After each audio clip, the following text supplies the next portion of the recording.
Hello everyone, this is F के make official YouTube channel. मेरा नाम है इंजीनियर फरमान ख़ान। तो आज की इस वीडियो में हमने R410A के रेफ्रिजरेंट के बारे में बहुत ही डिटेल में डिस्कस करना है। जैसे हमने पिछले वीडियो में R22 के मुतालिक डिटेल में बताया था, उनके प्रॉपर्टीज़ के बारे में, उनके ऑपरेशनल पैरामीटर्स के बारे में, बिल्कुल सेम उसी तरह आज हम R410A के गैस के बारे में यही सारी चीज़ें बताने वाली हैं। यानी इंट्रोडक्शन टू R410, साथ ही साथ ऑपरेशनल पैरामीटर्स ऑफ R410, और आखिर में हम सेफ्टी प्रिकॉशंस अबाउट R410 के बारे में भी बहुत ही डिटेल में बताएंगे। सो वीडियो को बिल्कुल लास्ट तक देखें। अगर चैनल पर ना है तो प्लीज़ चैनल को सब्सक्राइब ज़रूर करें और साथ ही साथ बेल आइकन को भी प्रेस करें। सो शुरू करते हैं आज के इस वीडियो को।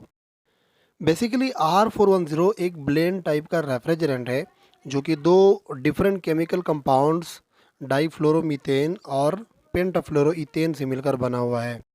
डाईफ्लोरोमीथेन और पेंटाफ्लोरोईथेन दो अलग अलग रेफ्रिजरेंट्स हैं। डाईफ्लोरोमीथेन को R32 के नाम से भी पुकारा जाता है और पेंटाफ्लोरोईथेन को R125 के नाम से भी पुकारा जाता है। डाईफ्लोरोमीथेन यानी R32 का कीमियाई फार्मूला CH2F2 है, यानी एक एटम कार्बन का, दो एटम हाइड्रोजन के और दो एटम फ्लोरीन के।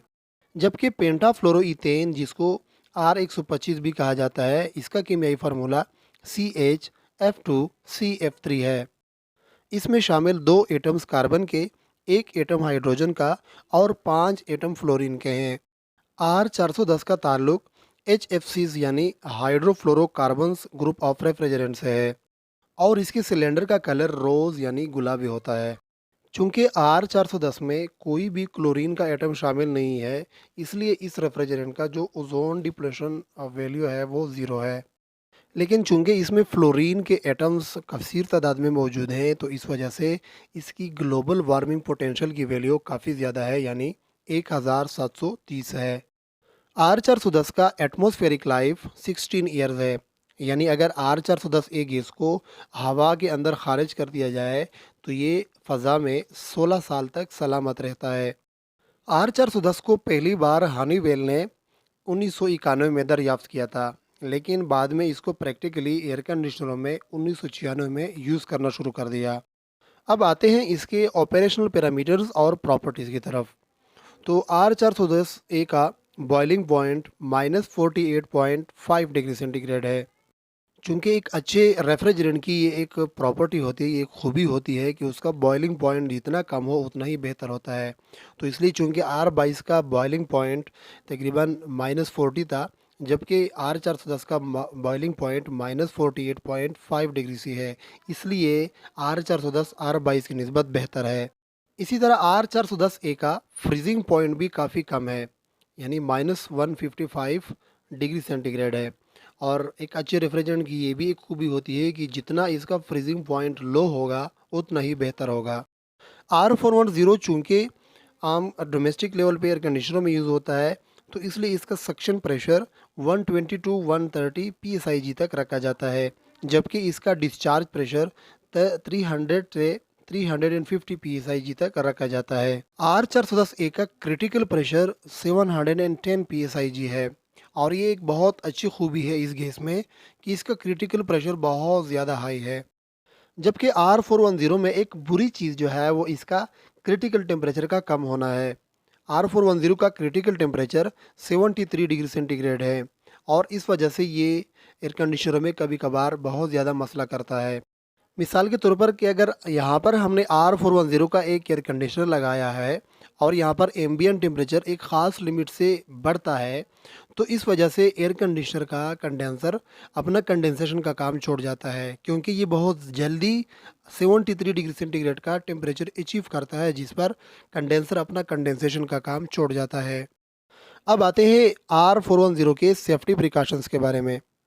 जहाँ पर R22 की निस्बत R410 को एक अच्छा रेफ्रिजरेंट माना जाता है, वहीं पे R410 R22 की निस्बत ख़तरनाक भी हो सकता है। R410 को हैंडल करते वक्त चंद चीज़ें बहुत ही बारीकी से देखी जाती हैं और बहुत ही एहतियात बरतने की ज़रूरत होती है, और वो चंद चीज़ें ये हैं। पहली ज़रूरी चीज़ है कि जब भी आपने R410A गैस को एयर कंडीशनर में चार्ज करना हो, तो उसके लिए सबसे पहले आपने एक डीप लेवल का वैक्यूम करना होता है और आपको एक स्टैंडर्ड टाइप का वैक्यूम पंप यूज़ करना चाहिए। अगर R410 का यूनिट प्रॉपरली वैक्यूम ना हो, तो इससे 2 नुकसानात हो सकते हैं।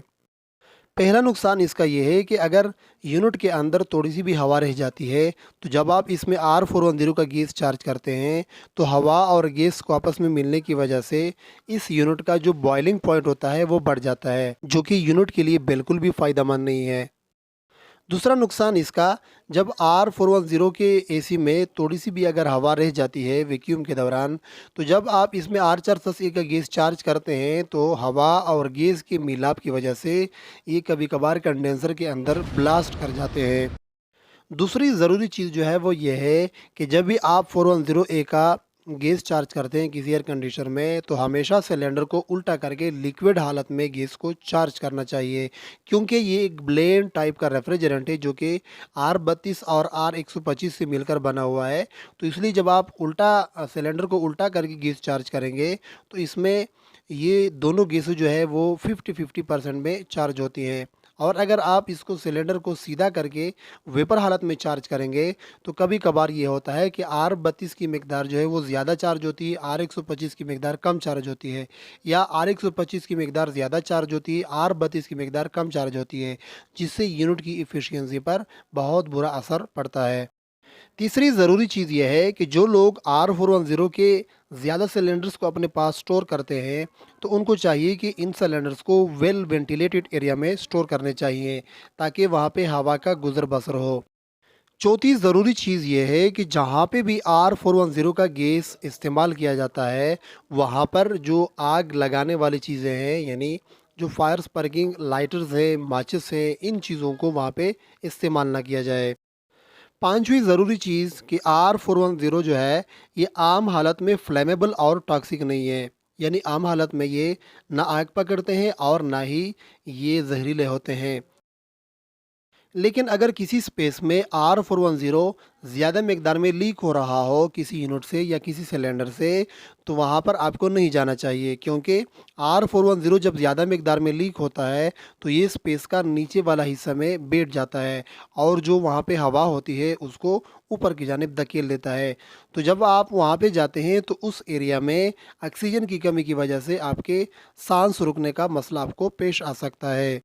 छठी इम्पोर्टेंट चीज़ जो है वो ये है कि जब आप R410 गैस को चार्ज करते हैं किसी एयर कंडीशनर में और आप किसी कमरे के छत पर बैठे हैं, तो कोशिश करें कि R410 को ज़्यादा सख्त धूप में ना रखें, क्योंकि कभी-कभार ये ज़्यादा हीट होने की वजह से धमाका कर जाता है। तो ये था आज के R410A के बारे में एक इंट्रोडक्टिव वीडियो। इंशाल्लाह आने वाले वीडियो में R32 का इंट्रोडक्शन, R32 की ऑपरेशनल पैरामीटर्स और R32 के सेफ्टी प्रिकॉशंस के बारे में एक इंट्रोडक्टिव वीडियो बनाएंगे। अगर वीडियो आप लोगों को पसंद आई हो तो प्लीज़ वीडियो को लाइक करें, शेयर करें अपने दोस्तों के साथ, और अगर चैनल पर नए हैं तो प्लीज़ चैनल को सब्सक्राइब करके बेल आइकन को भी प्रेस करें, ताकि हमारे आने वाले वीडियोज़ की नोटिफिकेशन भी आप लोगों तक पहुँचती रहे। So until to next video, मुझे दीजिएगा इजाज़त। Bye bye.